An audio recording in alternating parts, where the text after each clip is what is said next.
What is going on? Germain, Craddock here with the Dr. Rises podcast. And today I have a number of special guests, Shiro, Ziggy, and Olivia. And then I think we have Daisy down there.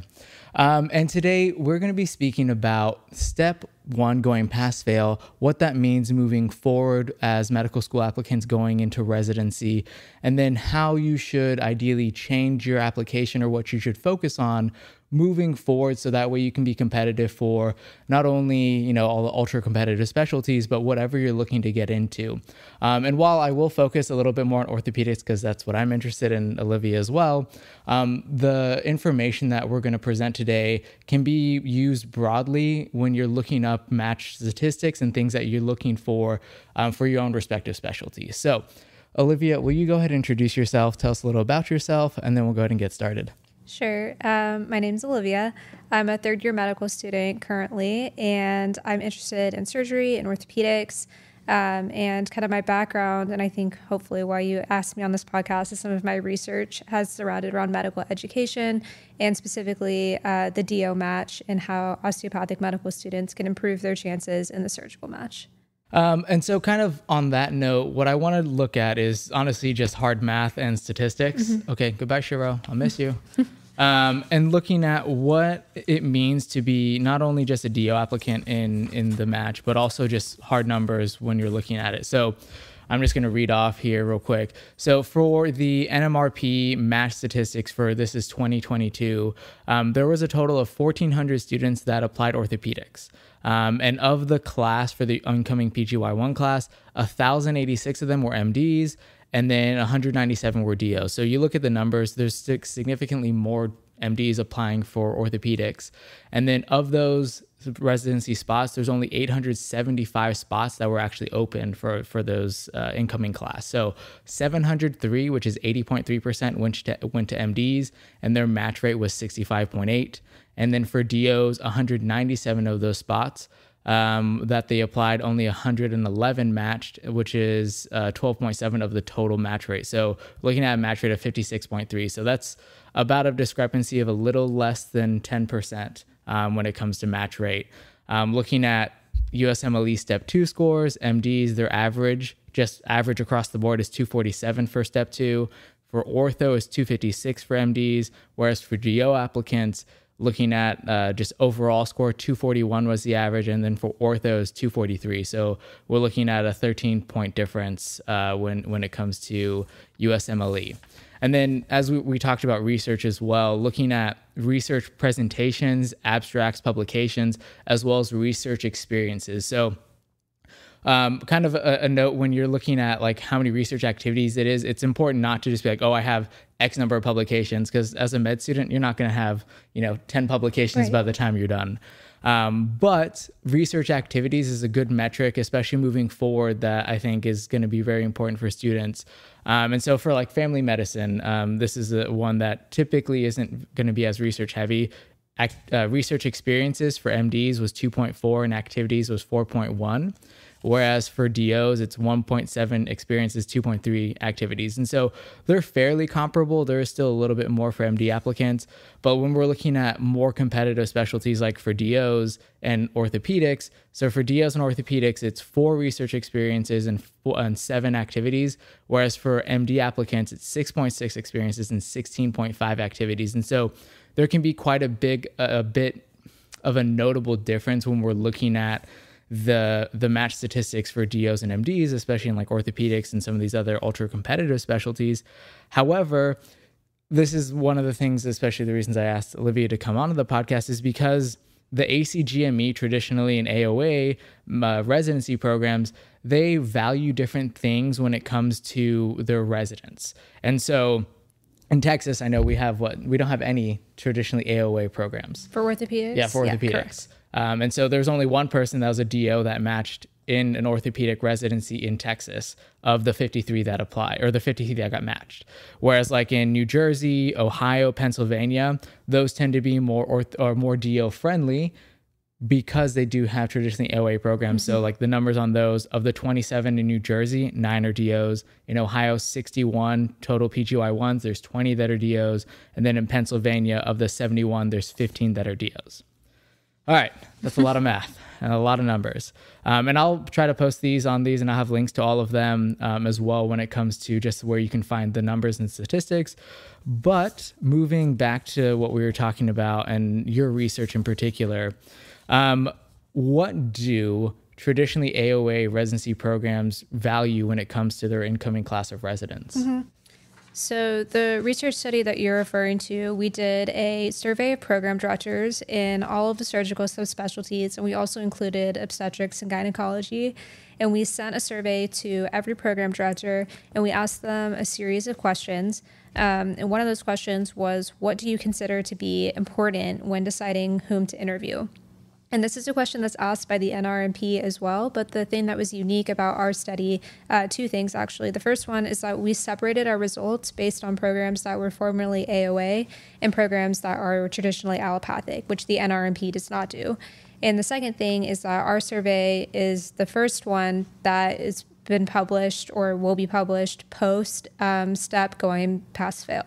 And so the current NMRP data and the data that's going to come out this year won't take that into account because it's based on the people that are matching and they have a numerical score currently.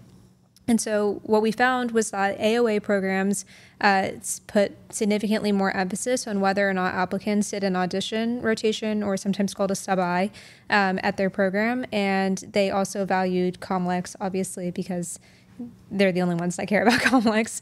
And then the allopathic programs, they tended to care more about your letters of recommendation and also your step 2 score. And so those are kind of what our research results showed. And I think it's interesting that neither of them put a huge significantly different emphasis on research, which you can look at that two ways. You can look at that as like AOA programs still do put a pretty big emphasis on research, at least in surgical specialties, but also that it's not the most important thing that programs are looking at. The other thing that we ask them is whether they recommend, require, or don't require step 1, considering that step 1 is pass-fail.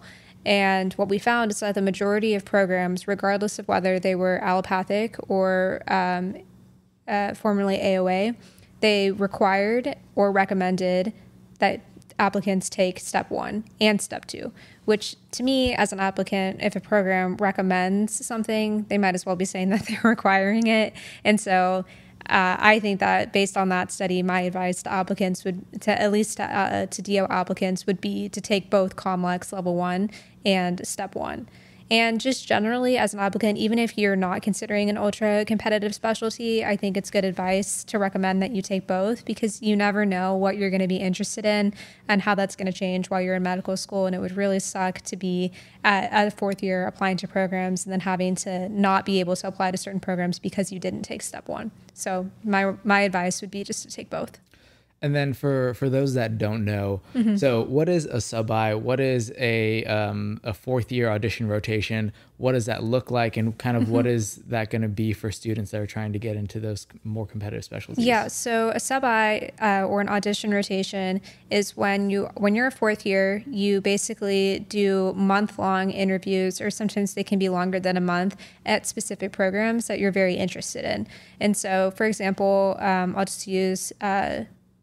just use the University of Oklahoma as an example because I'm from Oklahoma. So let's say that you are interested in orthopedics and you really want to go back to Oklahoma. And so you'll apply through a program called VSLO, or the Visiting Student, I forgot what the L and the O stand for, but it's basically, or VSAS or VSLO, it's basically a visiting student application where you apply to do a sub-I at that program. And so if you're accepted, then you'll do a 1 month long stay at that program where you'll rotate with them, you'll meet the residents, you'll meet the program director, you'll spend a month with them, and essentially you can think of it as like a month-long interview process. And so because they last a month, you're limited in the number of programs that you can do that at.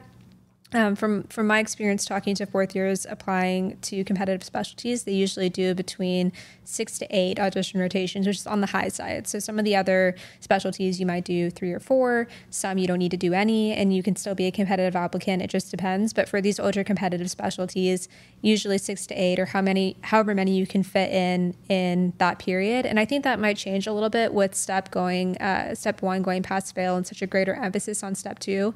I think applicants are going to be be wanting to spend a little bit more time studying for step 2 than maybe prior years. And so they might decrease the number of audition rotations just based on the amount of time that they have available. So it's something to consider early on, is like kind of where you want to do those audition rotations, what programs you're interested in, where they're located, what types of programs you're interested in, whether it's a community hospital, an academic hospital, a level 1 trauma center. If you're interested in orthopedics, that would be a factor, or general surgery.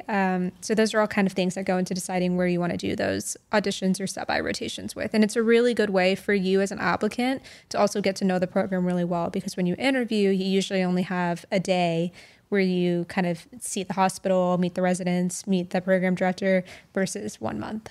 And then on that note of, doing 6 to 8, I remember I've been to a couple information sessions for like UTESCA, University of Texas Health Science Center in San Antonio, Austin, the Dell Medical School for Orthopedics. And I know a lot of their residents are traditionally MDs. And I remember them saying, I did 2 audition rotations. I did maybe none of that. I don't think any of them did 3. Yeah. And so I know for DO applicants, that's such a huge emphasis to focus on. So that way you can, get to know these programs, and that's what they really focus on. Yeah, I should have clarified that 6 to 8 is usually what DO applicants do. And that's because of what our research found. They put such a higher emphasis on matching applicants who did an audition rotation at their program. So when applicants from our school are doing those audition rotations, they're using maybe 5 out of 6 of those at formerly DO or osteopathic programs. Yeah. And then for the ones that you perhaps maybe don't do an audition rotation at, how does that hurt your chances? Well, so that's another thing that's new and changing rapidly. So that now they have this new thing called signaling, where you get to pick 30 programs that you basically say, this is a program that I am especially interested in, but you can only do that for 30 programs.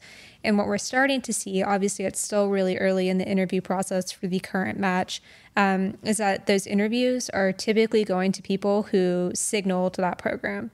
And so the purpose of this is to try to kind of limit the number of applications that applicants can send, but also, kind of help the program see the people interview the people that are most interested or most likely to highly rank their program.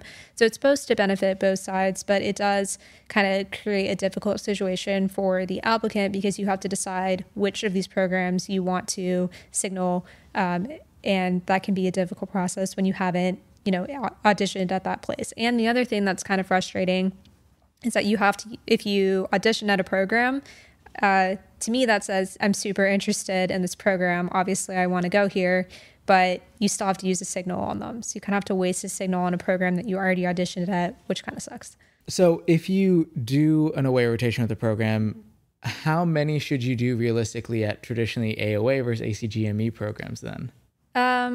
It's all kind of personal preference. Just based on the research that I've done, I think it would be more strategic to use the majority of those audition rotations at osteopathic programs, because they tend to interview people that have auditioned at their program and tend to match people at their program that have done an audition rotation there. So if it's me, I would probably use maybe 5 out of 6 of mine, and maybe use 1 to go to a program that is traditionally allopathic but has matched many DO students in the past, or a program where I feel like if I just put in my application, I would have no chance there. But if I maybe spend an audition rotation, I could have a chance there, and it's a program that I'm very interested in, either because of the location or something specific about that program that appeals to me.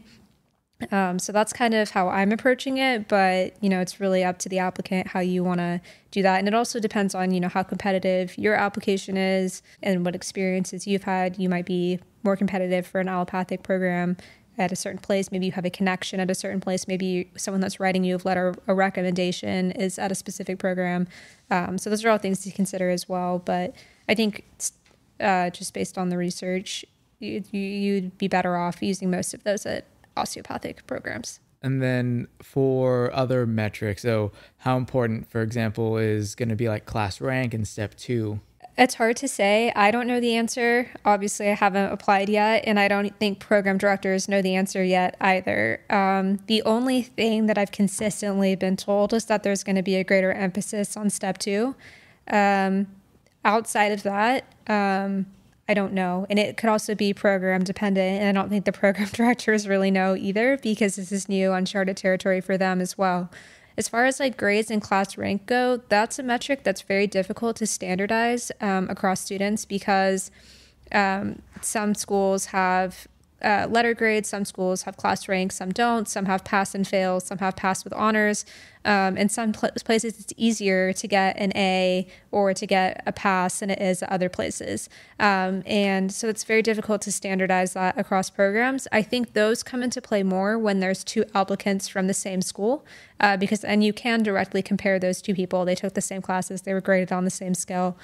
So that might come into play there. Letters of recommendation are always important. And I think maybe without a numerical step 1 score, they might become more important. So it's very important to ask someone who knows you really well to write that letter of recommendation. Let's see, what else is there? Research, depends on the specialty, very important in orthopedics. But that's kind of broad. So it doesn't have to be, I think a lot of times like younger students have a misconception of what it means to have like 7 research activities. Like, what does that mean? Do I need 7 publications? No.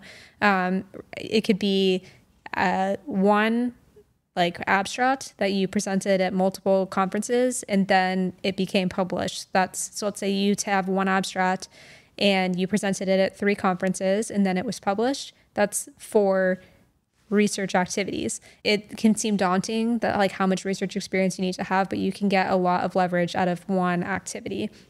And that research experience doesn't necessarily have to be in the specialty that you're applying to. I always tell people who ask me, any research is better than no research. So just getting that experience of learning to conduct a study, to do statistical analyses, to ask critical or think critically and ask those critical questions is more important than having a publication in orthopedic surgery. If you have that, great, but it doesn't have to be. We were briefly talking before we started recording about gap years and taking a gap year for research. How do you see that changing moving forward as, you know, step 1 is going past fail and then people are trying to distinguish themselves more? Yeah, so I think because step 1 went past fail, there's kind of been a knee-jerk reaction towards research years. And I don't have the numbers on this, but I'm sure if you were to look at like a graph of like how many people took a research year over like the past 10 years, it would honestly be like exponential over the past 2 years. Like so many people are taking research years, and I don't think that everyone that's taking a research year necessarily needs to take a research year. So let's ask ourselves, like, who needs to take a research year? If you have absolutely 0 research experience on your application, you might benefit from taking a research year, getting some experience doing research, getting some publications, maybe like doing it at a program where you have a high chance of matching, maybe.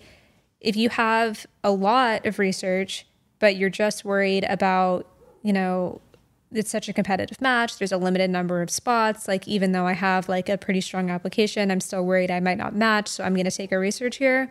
That doesn't necessarily make sense to me, because the purpose of a research year is for you to get research experience and hopefully get at least 1 publication by the end of that research year. If you already have the research, you're mostly just using that as like a way to strengthen a part of your application that's already pretty strong, and you're losing a year.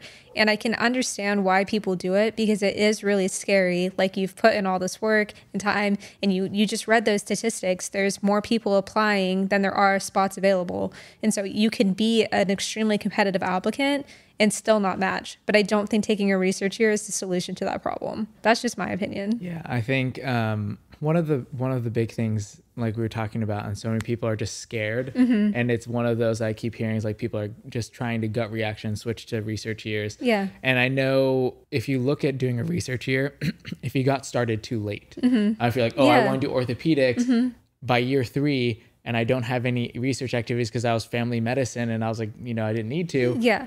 At that point, I think that might be another one. I know, especially with like our first years and second years, I think talking to them about getting started earlier on, it's a lot easier to get 4 research activities, 5 research activities in 1 year, rather than cramming 6, 8, 10 in 1 year, just because you're trying to play catch up. Absolutely. And as someone who's on rotations right now and trying to work on manuscripts and publications, it's really hard when you're a third year, and I'm sure even harder when you're a fourth year, to find time to work on those things. And even though first and second year, it seems like you have like a lot, which you do. It's like, I'm not saying it's easy. First and second year is certainly not easy. Your schedule is very full.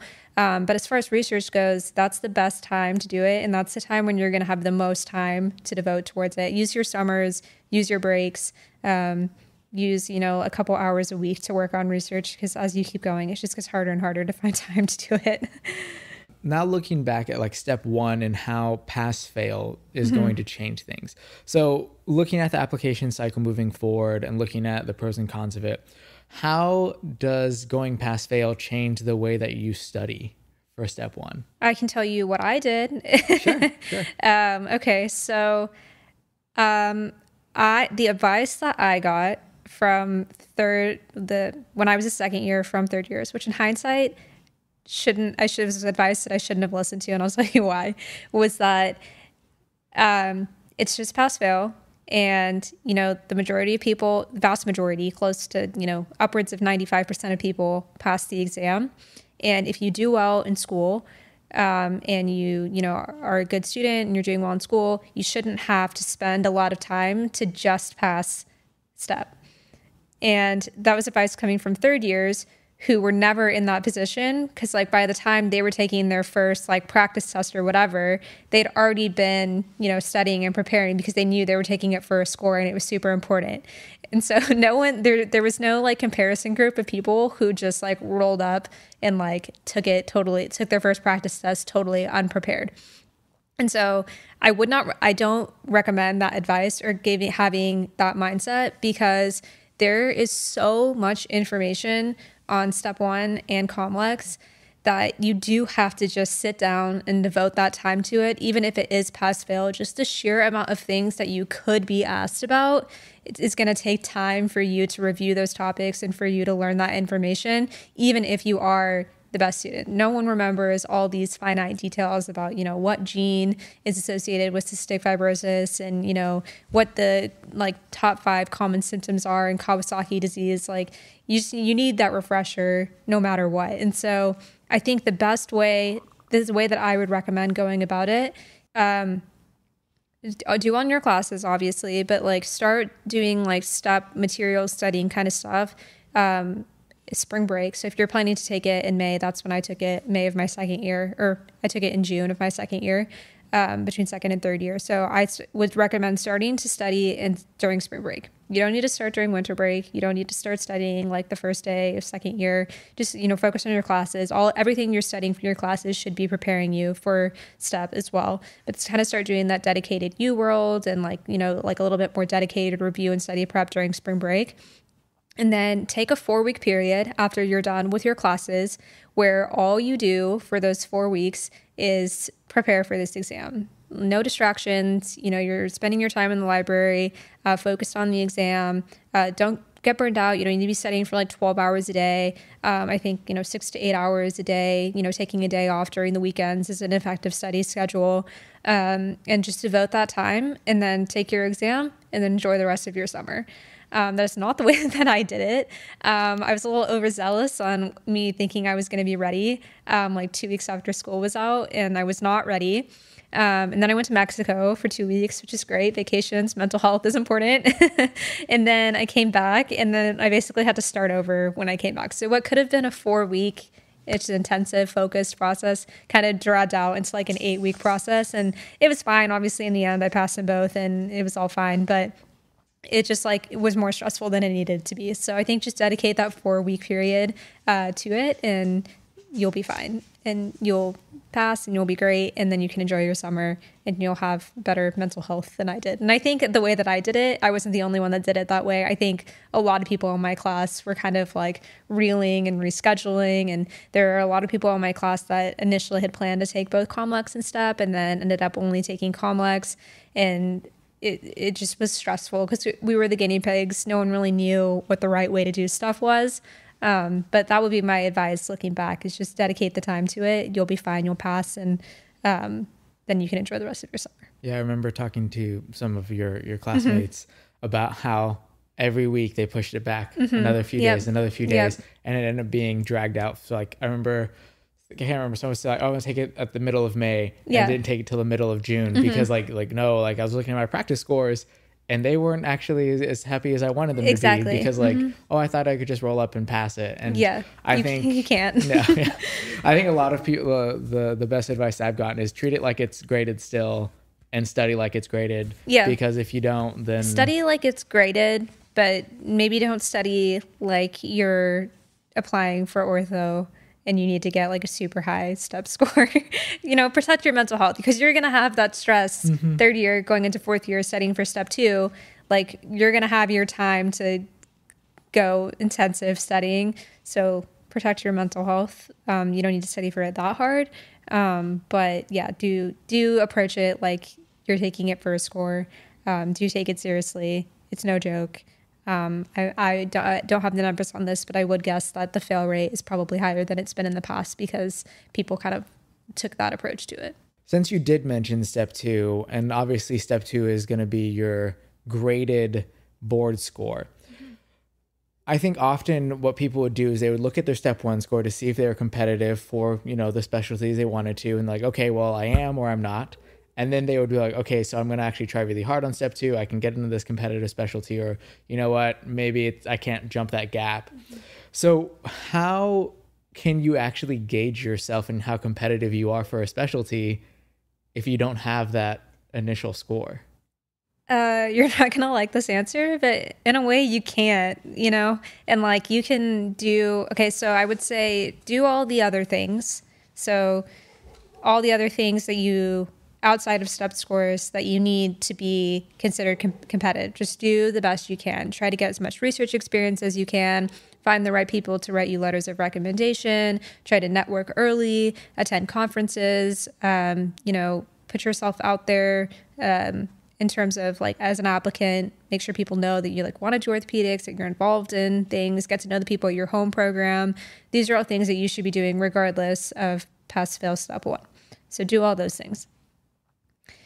Then I think you have to have an assessment with yourself of, is there something else that I would be willing to do besides this ultra competitive specialty? And if there is, you can, I don't know. For me, if there was something else that I wanted to do as much as surgery, I would just do that other thing and my life would be a lot easier. But unfortunately there's not, or at least I haven't found it yet. And so if you are set and you're passionate and you're just like, this is the thing that I have to do, this is what I want to do, this is the only path I see myself taking, then you just have to go for it. You have to fly blind a little bit, honestly, and you have to do the things to set yourself up to do well on step 2. I obviously haven't taken it yet, so I'm not going to advise anyone on how to prepare for step 2. But, this is, unlike step 1 being pass-fail, you got to start early. You got to chip away at it all year long. Do well on your COMAT exams. However you study, that's got to be like a continuous study plan all through third year. In my opinion, at least that's the way that I study. So I'm trying to do like a continuous approach to it all through third year. And then my dedicated period is going to be kind of just putting it all together. And that's my hope and my goal of how it'll go for me.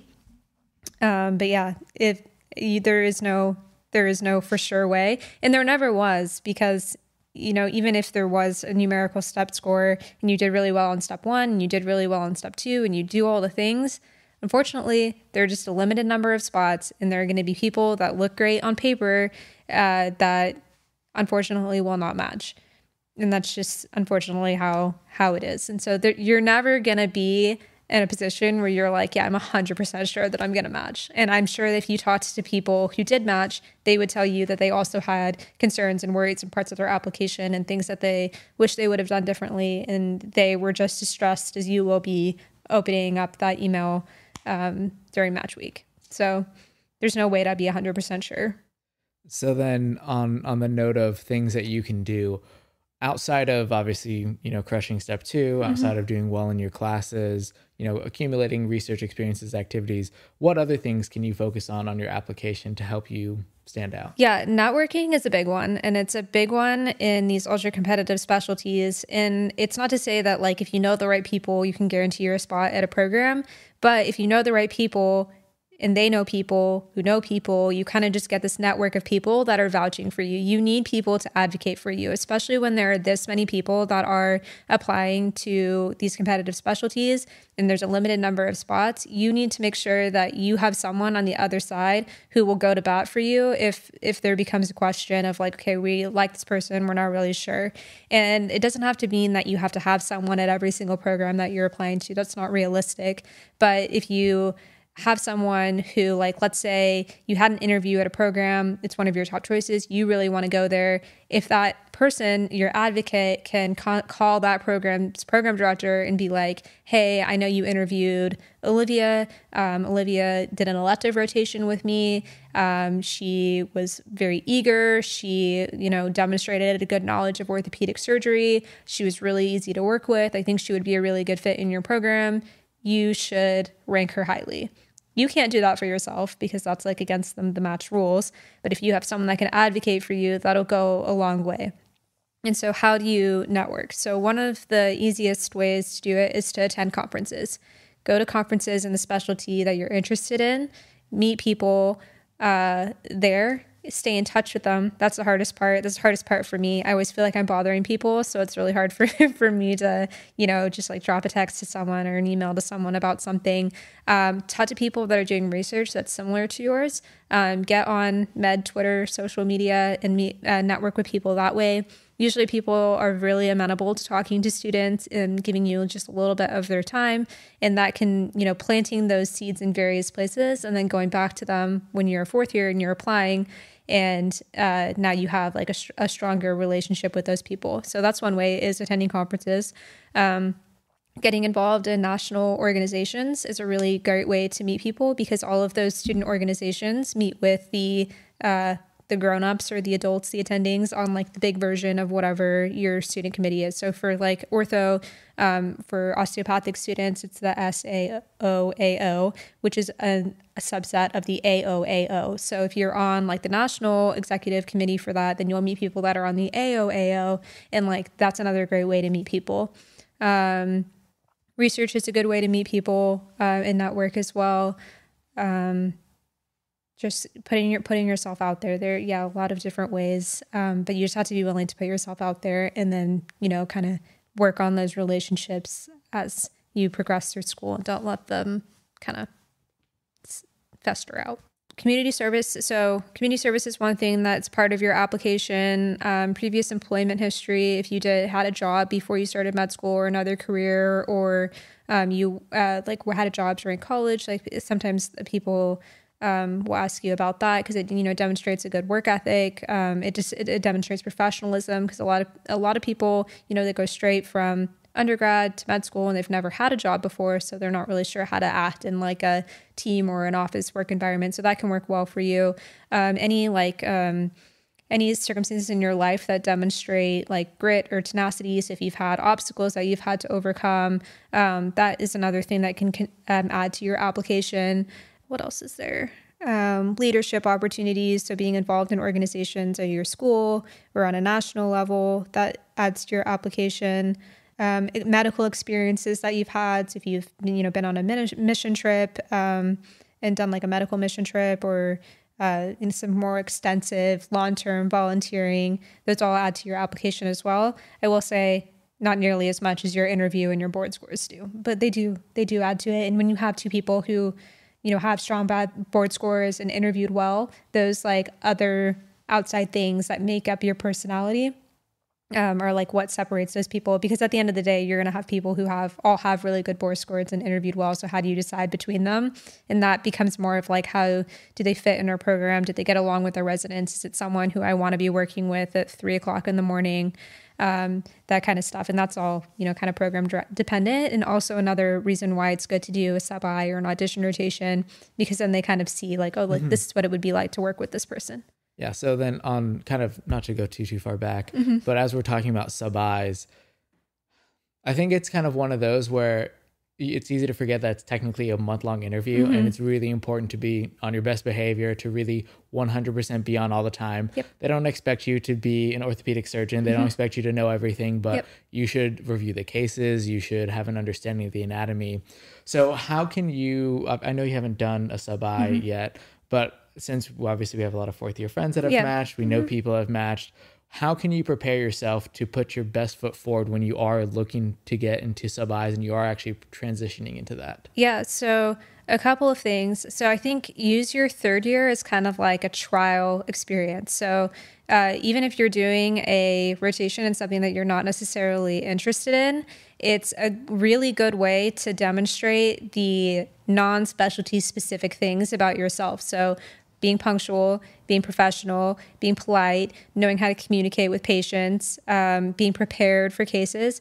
No matter what specialty you're rotating in, you can do those things and it will be reflected on your evaluation. So that's one good thing to do.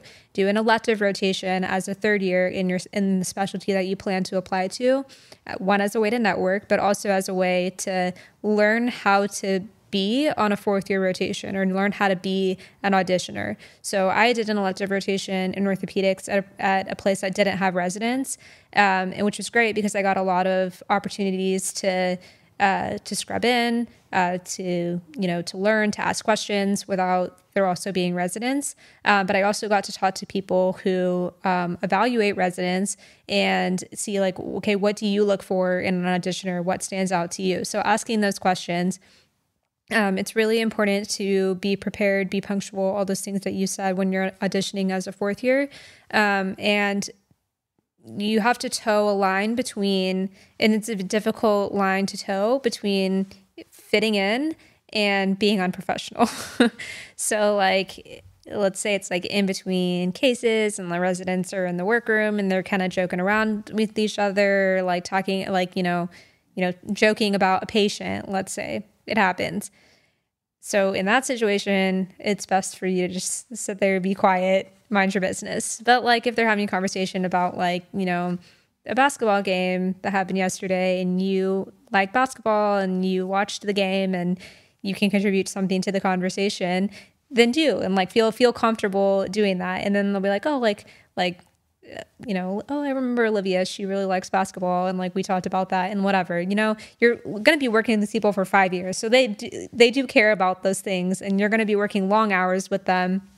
So they want to know that you fit in. So you have to kind of learn to toe that line.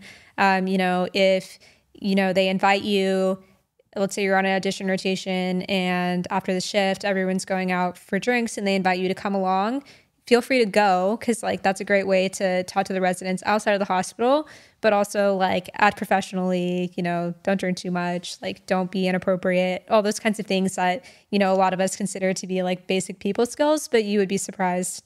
Sometimes people don't have those basic people skills. And so that stuff like that. So you kind of just learn, know when to talk in the OR. That's a big one. So like, if it's a very important part of the case, if it's like the pivotal key critical point in the case, probably not a good time to ask about, what are the risk factors preoperatively for surgery? Like that's not a question that needs to be asked at that time. Asking questions, don't ask questions that you already know the answer to. Don't ask questions that you can easily look up online. And when you are asking questions, they should be, things that you wouldn't be expected to know and that will, lend to your education and are not like obvious, simple questions like, oh, is that the quadriceps muscle? Like, okay, so like, learning to do that. And it's hard to do because sometimes you will have questions and you're like, I'm not really following what's going on in this case right now. But like, maybe it's better to have that discussion after the case is over than in the middle of the case. But yeah, don't be afraid to ask questions. Asking questions is good. It shows that you're engaged, that you're paying attention. Get as much experience scrubbing in as you can before your fourth year and getting really comfortable in the OR. Because you're going to be in there a lot and it's very obvious when it's like someone's like just unsure about like how they're supposed to be. And so if the more comfortable that you can get, you know, knowing how to gown and glove yourself, knowing how to scrub in, knowing, you know, what you can touch and what you can't touch. And it's just like one less thing for them to worry about. They're just like, okay, like Olivia knows what she's doing. We don't need to like watch her like a hawk and micromanage her. She can handle herself in the OR. So getting that experience before your 4th year is really important. You can get that on your surgery rotation, on your elective rotations. It doesn't need to be something that you're doing right now as the 1st and 2nd year. So then looking at just kind of recapping everything and wrapping up, what kind of parting words of wisdom do you have for people that are trying to navigate the step 1 going past fail and then trying to be as competitive as possible, and what they should be focusing on and what they don't need to be psyching themselves out over? The advice I give to everyone, and whether they're applying to ortho or to anything, or they're just applying to medical school, is comparison is the enemy of success. And the more that you compare yourself to other people and you start, you know, watching like, okay, this person has this many publications, this person knows this person's on this leadership committee, and like all those kinds of things, it's going to be detrimental to your own personal success. And I think what you need to do is to evaluate yourself kind of like in a vacuum, you know, first just at the basic, like, am I willing to put in the work that it's going to take for me to apply to this specialty? And that's something you have to evaluate really early on. And like, hopefully you're listening to podcasts like this and talking to people and realizing like how much it does take to match into a specialty like orthopedic surgery or any surgical specialty. It does take a lot more than average. And so like, are you willing to do those things? And if you are willing to do those things, then just focus on yourself, your app. Let me just like, you know, work on my research. Let me work on building the best application that I can for myself. And you're never going to you're going to have spots in your application that aren't perfect. And, you know, you're going to have to learn to deal with that and work on other parts of your application, but just worry about yourself. But in that same vein of worrying about your own application, don't be a gatekeeper or stand in the way of success of other people in your class. And that's something that I really try to do, and I think I've really benefited from people in the classes above me being a resource and helpful for me. And I try to be that same resource and helpful to people below me. And just like, in my opinion, if there's 10 people in my class that want to apply ortho and all 10 of us match, that's the greatest success, right? We don't need to be fighting each other for spots. We don't need to be putting each other down. You know, we should all be working together. Like our class, we're trying to put together like a spreadsheet where we share like where we're doing our audition rotations and our opinions of programs, and, you know, kind of be transparent with each other about the process. And if you can do that, I think that will be the best way for everyone to be successful. And if everyone's successful, then you're successful. That's my opinion. There we go. And that's going to be everything for today's episode of the Dr. Rises podcast. Thank you so much, Olivia, for coming through. Dogs for showing up. I'll go ahead and link Olivia's Twitter so you can follow her there and see what she's been talking about and interact with her there. And if you haven't done so, go ahead, like the video, subscribe to the channel. I will see you in the next one. A bientôt.